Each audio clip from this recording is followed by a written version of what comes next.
그러면 중국 투자는 어떻게 해야 되느냐? 두 가지를 주의하셔야 되는데, 첫 번째는 지금 얘기를 드린 부분들로 보면 위에 질문 주신 것처럼 미국이 중국을 쉽게 뭉개버릴 수 있는 부분도 있는가 하면, 특히 어떤 쪽이요? 금융이요.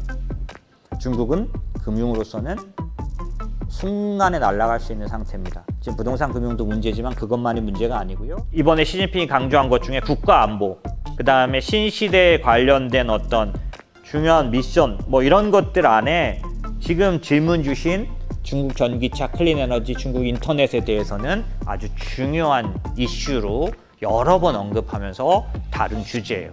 독자적으로 키우려고 할 겁니다.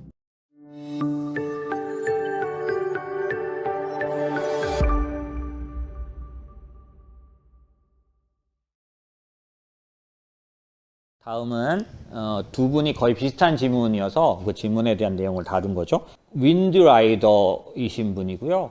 질문 주셔서 감사합니다. 과거 일본이 그랬던 것처럼 달러 패권에 도전하는 중국을 제압하기 위해 미국은 할 수 있는 모든 것을 하리라고 보여지는데요. 코로나가 터졌을 때 양적 완화와 재정 정책을 펼쳤던 것처럼요. 그러니까 이제 이 말씀은 미국이 이제 중국을 제압하기 위해서 좀 더 과잉으로 했다는 것까지 포함하신 것 같아요. 중국을 누르기 위해서 금융 또는 돈의 힘으로 할 수 있는 부분에 어떤 게 있을까 궁금합니다.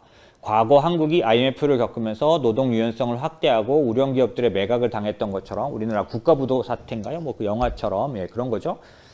예를 들면 IMF에 항복할 때까지 중국을 누르는 게 가능할까 싶어서 그렇습니다. 중국에 대해서 이제 어떻게 중국이 얼만큼 이제 미국의 공격과 뭐 이런 거에 대한 영향을 받을 건지 이런 얘기신 것 같고요. 그 다음에 김땡준 고객님은 중국 투자 경우 그동안 시진핑 연임하기 위한 유화 정책을 기대하고 있었는데 부동산, 제로 코로나, 데모 등 갈수록 혼돈의 시기가 되는 것 같아서 걱정입니다.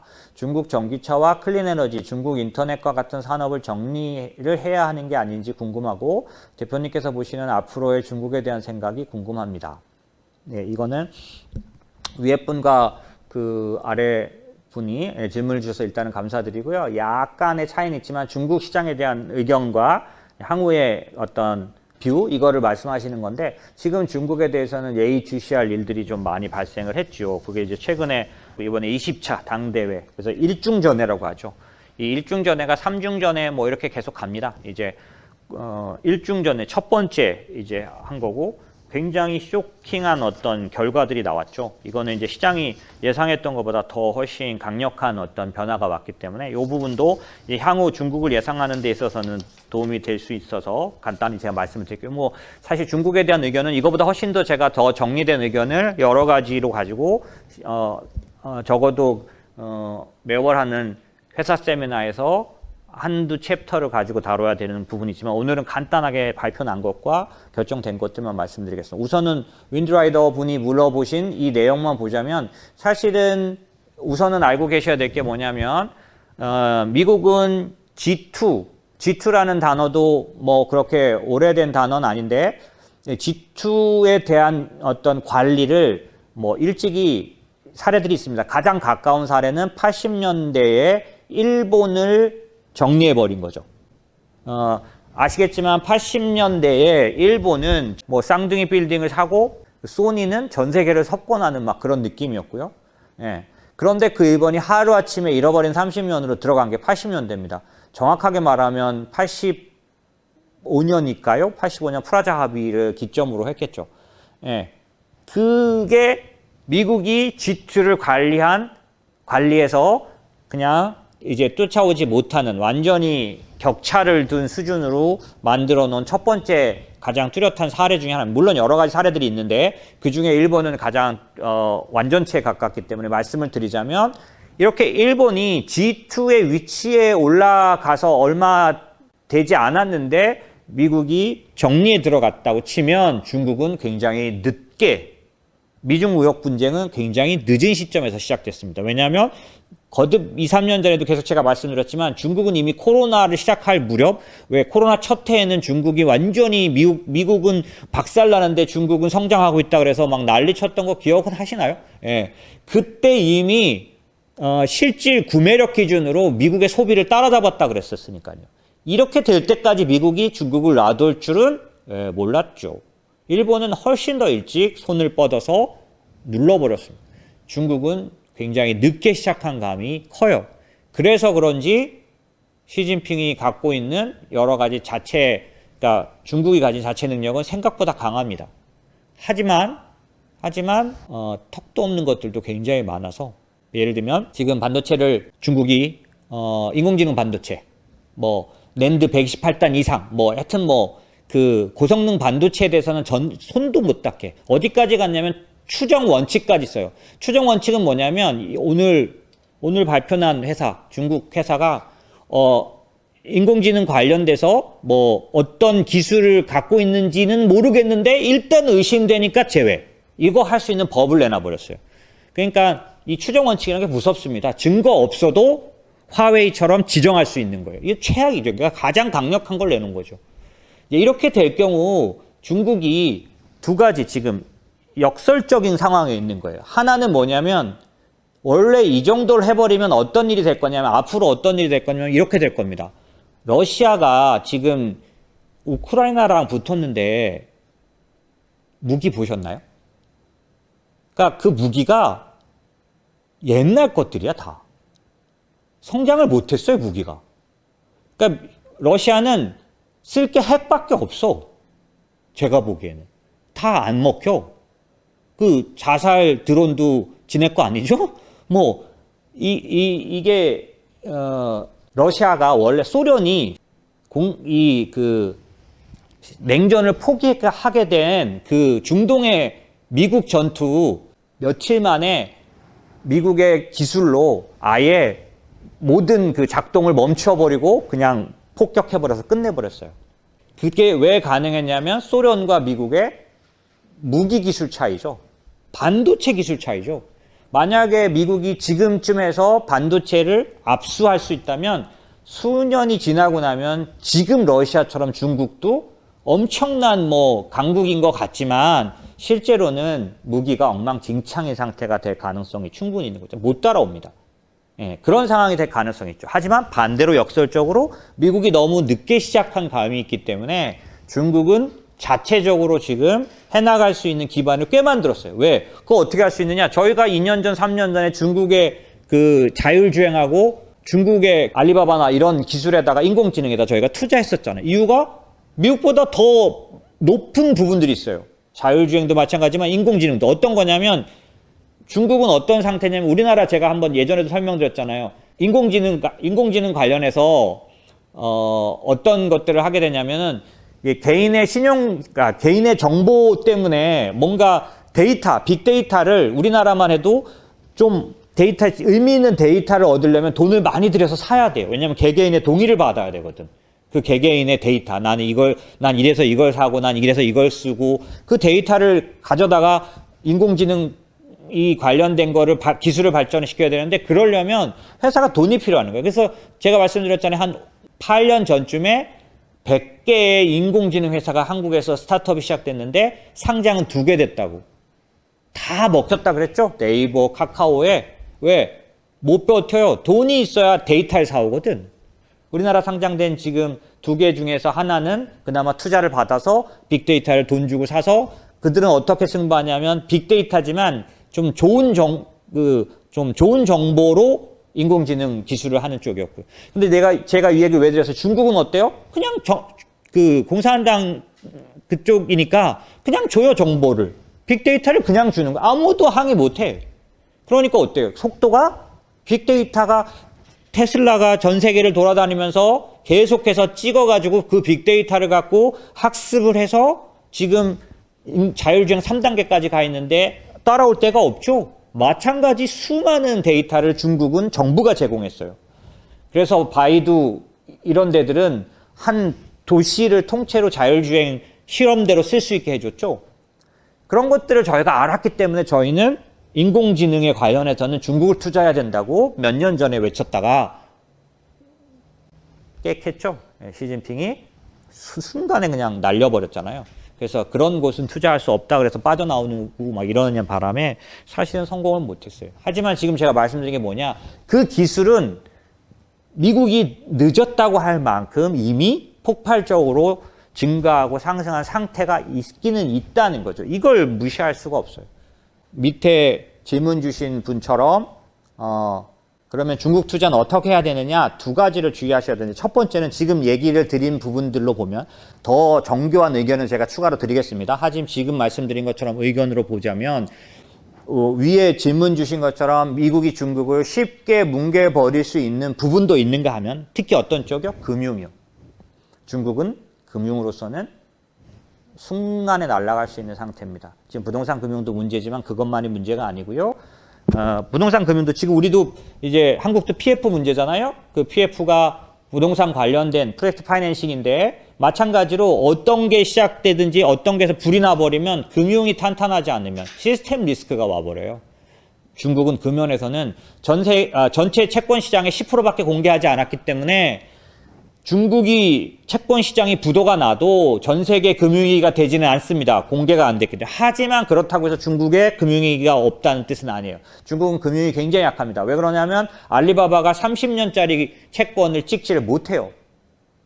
찍긴 찍는데 금리가 아주 높습니다. 애플은요. 작년도에 이미 지금 이런 고금리 시대가 올 거를 예측이라도 한 듯이 구글, 그러니까 애플, 이런, 마이크로소프트 얘네들은 막 30년짜리를 어마어마하게 찍어놨어요. 테슬라조차도. 막 1%대, 2%대, 3%대 막 이런 금리로 엄청나게 찍어놨죠. 30년을 믿는 거예요, 애플을. 중국은 알리바바 30년을 아직도 못 믿습니다. 그래서 중국은 1년짜리, 3년짜리, 이게 고작이에요. 근데 1년짜리, 3년짜리 채권이 대부분인 나라가 뭐가 문제인 줄 아세요? 지금처럼 금리가 폭등해버리면 어떻게 돼요? 차환이 안 돼요. 우리 지금 PF 뭐가 터진 건지 아세요? 차환이 안 돼요. 걔는 3개월짜리거든요. 차환이 안 되면 도화선처럼 불 번져요. 멀쩡한 것들이 넘어지기 시작합니다. 그게 시스템 리스크예요. 그게 미국, 중국의 부도입니다. 금융은 정말 약해요. 근데 그걸 어떻게 일으킬 수 있어요? 지금처럼 미국이 우리도 힘들지만 해볼까?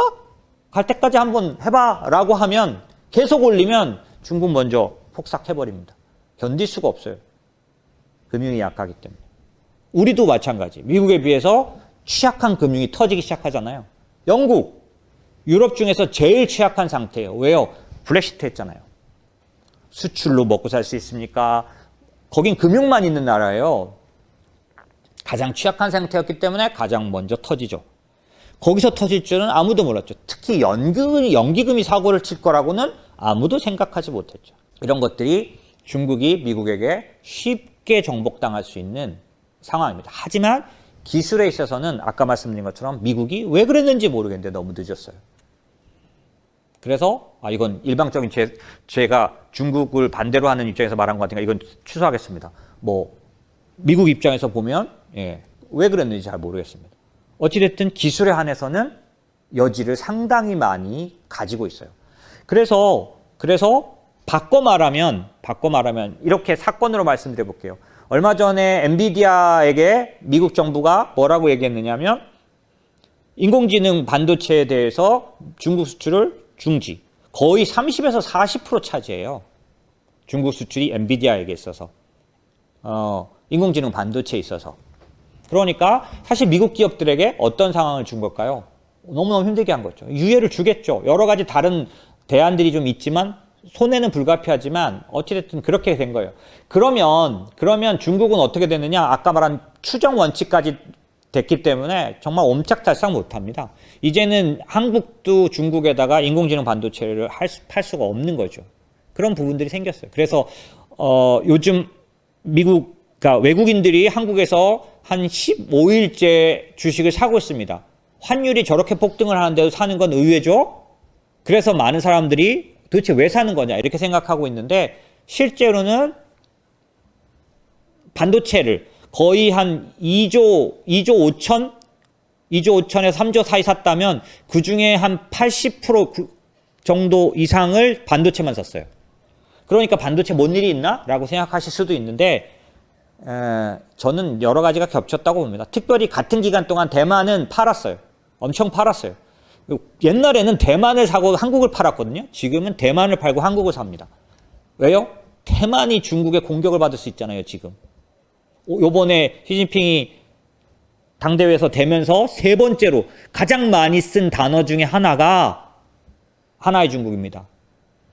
그러니까 하나의 중국이란 말은 아니지만 그런 뜻이에요. 그러니까 대만에 대해서는 아주 실현 가능한 사건. 그래서 미국에서도 통과는 아직 안 시켜놓고 있지만은 만약에 중국이 대만을 침범하면 전쟁에 참여할 수 있는 그런 법을 상원 통과, 하원 통과 막 이렇게 하려고 계획을 갖고 있죠. 아직은 이제 지금 중간선거 때문에 그렇게 하지는 않을 것 같은데 이럴 만큼 중국은 정말 노골적으로 대만을 침범할 가능성이 굉장히 높아졌어요. 그래서 대만 이번 주부터 훈련 시작했잖아요. 최악의 시나리오대로 군사훈련합니다. 네, 어쨌든 그런 면에서는 대만에 대한 외국인들의 태도가 바뀐 건 여러 가지가 있겠죠. 어찌됐든 여러 가지 면에서 지금 외국인 매수는 단 하나로만 볼 수는 없습니다. 그런 측면에서 봤을 때 중국에 관련돼서는 저는 이렇게 생각하는 거죠. 만약에 미국이 인공지능 반도체, 그 다음에 주요한 반도체 핵심 기술을 중국이 전혀 못하게 한다고 한다. 지금 하잖아요. 이미 했죠. 그죠? 그래서 지금 중국에 있는 미국 출신들 대표자가 리커창, 그 다음에 이강, 중앙은행장, 이강 그냥 날아갔어요. 물론 여러 가지 다른 이유가 있습니다. 미국에서 대학을 나오고 거기서 교수하고 거기서 어떤 위치를 갖고 시민권자고 영주권자고 막 이런 거 있으면 그냥 그런 사람이 하는 회사도 미국은 무역을 못 합니다. 미국과 관련된 회사들은 그 회사랑도 사고 팔 수 없게 돼 있어요.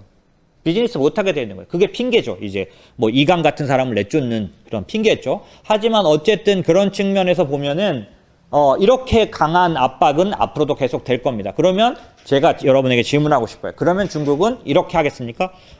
진짜 어렵게 됐다. 이렇게 해도 안 되고 저렇게 해도 안 되네. 뭐 그러면 반도체는 포기. 우리가 할 수 있는 걸 하자. 이렇게 할까요?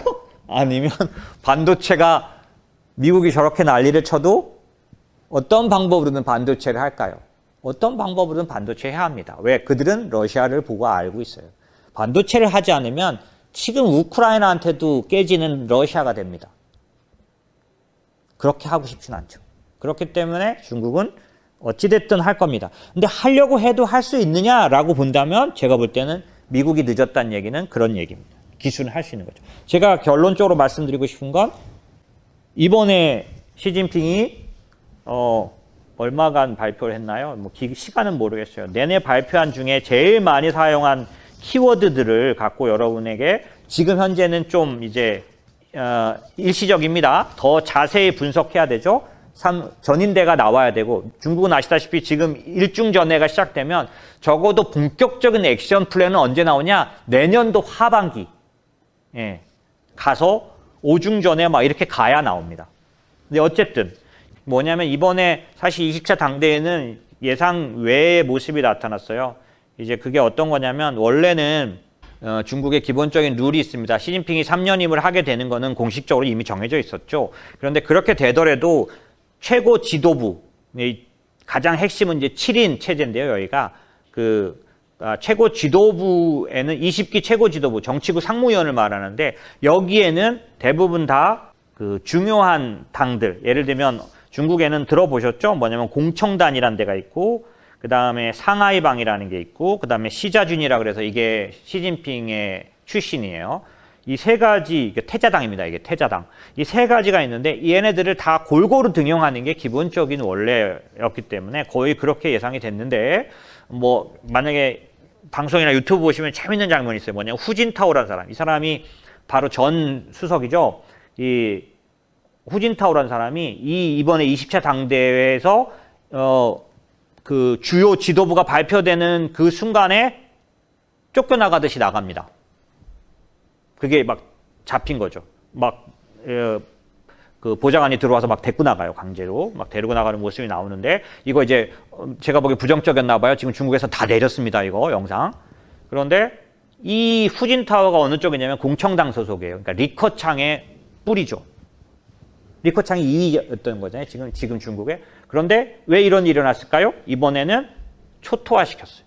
공청당, 그 다음에 그 상하이방 아무도 남겨놓지 않고 모두가 소위 말하는 태자당, 시자준이라고 말하는 시진핑이 원래 있던 그쪽 사람들로 쭉 다 깔았던 거죠. 그러니까 어떻게 됐어요? 우리는 어떤 걸 생각할 수 있습니까? 이제 의견은 한 곳으로 치우칠 수밖에 없게 된 거예요. 여러 가지 의견이 수렴되는 건 이제 중국은 끝입니다. 이게 저는 가장 큰 팩트예요. 사실은 장기적으로 봤을 때. 이건 뭐 이미 3년임은 결정 나 있었지만 그 3년임을 유지해가는 방법도 이 시진핑은 완전히 독재 체제로 함부로 쓸 수 있는 말은 아니지만 거의 너무 뚜렷하게 만들어간 거죠. 예, 그래서 지금 이제 이런 7명의 상무위원들의 그 면면을 보면 앞으로 어떤 정책을 쓰려고 하는지는 거의 많이 나타나죠. 예를 들면 지금 2인자, 공식적인 2인자로 잡힌 리창이라는 사람은 현재 상하이당 그러니까 상하이라는 그 지역의 당석인데 이 사람이 지금 2인자가 돼요. 국무원 이제 총리가 되겠죠? 총리가 될 사람인데 이 사람이 리창이라는 사람, 이 사람이 근데 어떤 사람이냐? 상하이 코로나 방역에 실패해가지고 완전히 상하이를 못 나가게 했던 그 일을 했던 사람이에요. 근데 이 사람을 이렇게 2인자로 올린다는 얘기는 어때요? 코로나에 관련된 의견도 커다란 변화가 있지는 않은 거죠. 왜냐하면은 그게 커다란 중요한 과오가 됐다면 이렇게 할 수는 없잖아요. 그리고 사실 그런 일이 있었는데도 불구하고 실패했는데도 불구하고 안 잘린 유일한 사람이라고 하네요. 예, 그럴 정도로 기본적으로는 이쪽의 7인방이 굉장히 강력한 독재 체제를 구축할 걸로 보이고 그 사이에서 리커창이라든지 아까 말한 그 인민은행 총재였던 이강이라든지 이런 사람들은 다 이제 확실하게 물갈이가 되는 그런 그러니까 지도부 서열을 이렇게 만들었던 건 벌써 이게 굉장히 오래된 얘기인 것 같습니다. 왜냐하면 앞에 있던 그 여러 수석들도 다 이렇게는 하지 않았던 거죠. 그래서 이제 아까 제가 말씀드렸던 그 시진핑의 연설 키워드만 말씀을 드리면 이제 한 4가지 키워드가 있는데 그게 뭐냐면 3가지겠네요. 우선은 이 7명의 지도부를 구성한 걸 보면 권력을 집중한 거죠. 독재 체제로 갑니다. 2번째 공동부유, 3번째 동수서산. 동수서산은 지금 설명할 수 없지만 뭐냐면 이 좀 발전을 덜한 변방의 나라 그 도시들에게 핵심 기술이 그쪽에서 육성되도록 하는 거죠. 이게 인프라 정책 쓰겠다는 겁니다. 그래서 키워드만 보면은 질적 성장이라는 단어를 15배나 언급했다는 거죠. 질적 성장이라는 얘기는 뭐냐면 이게 전부 다 디지털 강국을 말하는 그러니까 이게 설명 주셨던 중국 전기차, 클린에너지, 중국 인터넷에 대한 그 중국 시진핑의 그 어떤 집중은 전혀 바뀌지 않는다는 거예요.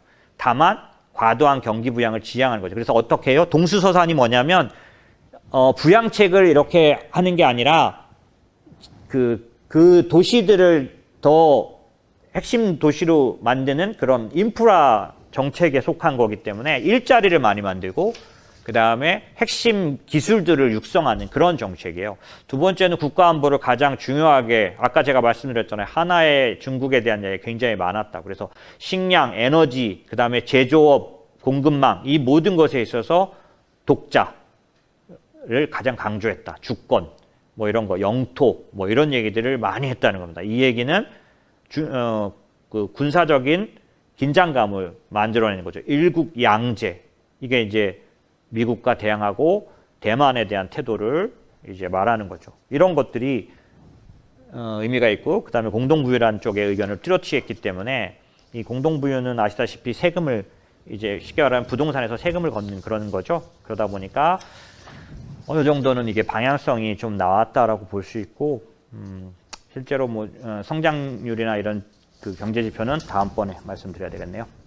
그 아까 동수서산 같은 경우는 그래서 국산화 관련된 키워드를 가져가야 될 그런 상황이다라고 보시면 될 것 같습니다.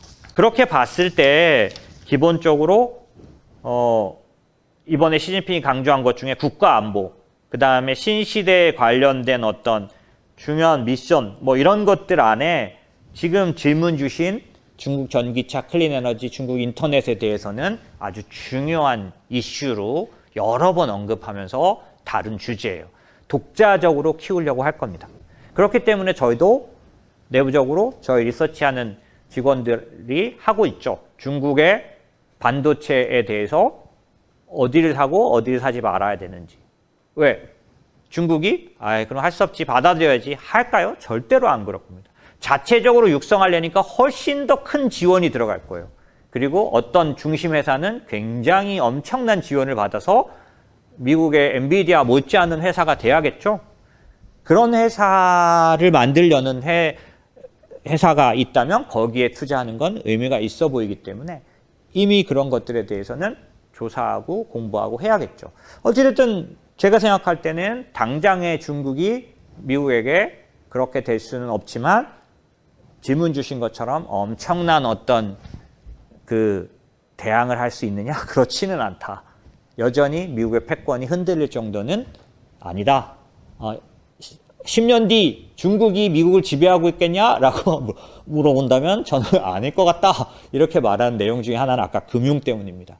금융은 사실 많은 것들을 이끌어가죠.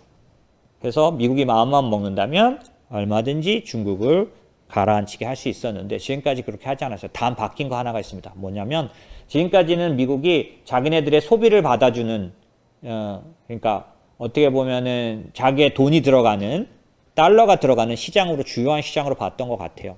근데 그 부분은 좀 바뀐 것 같습니다. 이번에. 왜냐하면 최근에 발표된 미국의 전략들을 보면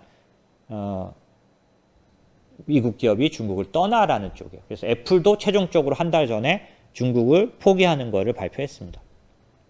그러니까 테슬라나 이런 것들을 보면 여러 가지 제 의견에 다른 것들이 있겠지만은 사실은 미국 기업이 중국을 주요한 어떤 무대로 삼는 전략에서는 바뀌고 있는 것 같습니다. 미국의 하원이나 이런 쪽에서 나오는 여러 가지 요구사항이 그런 걸 말하고 있죠. 말씀드린 것처럼 그렇게 하지 않아도 뭘 하고 있어 지금? 밸류체인을 분리해서 리쇼어링 하고 있잖아요. 지금은 어쩔 수 없는 부분이 다소 있지만 앞으로 1년 뒤, 2년 뒤, 3년 뒤에는 미국을 주요 생산 기지로 만들 거 아닙니까? 그렇게 했을 때 그걸 가져다가 중국에 파는 부분이나 지금 애플이나 테슬라가 중국에서 하고 있는 그런 부분과는 조금 달라질 가능성이 좀 있겠죠. 그래서 과거의 역할, 중국이 했던 역할도 상당 부분 축소되는 느낌입니다. 그런 측면에서 보면 예전에 중국을 살려뒀던 이유는, 그러니까 중국을 강력하게 응징하지 않았던 이유는 자기들의 어떤 엄청나게 찍어낸 달러가 들어가서 소비될 수 있는, 움직일 수 있는 그런 유일한 규모의 나라였기 때문이었는데 그 부분조차도 다소 희박해진다라고 보여지는 거죠.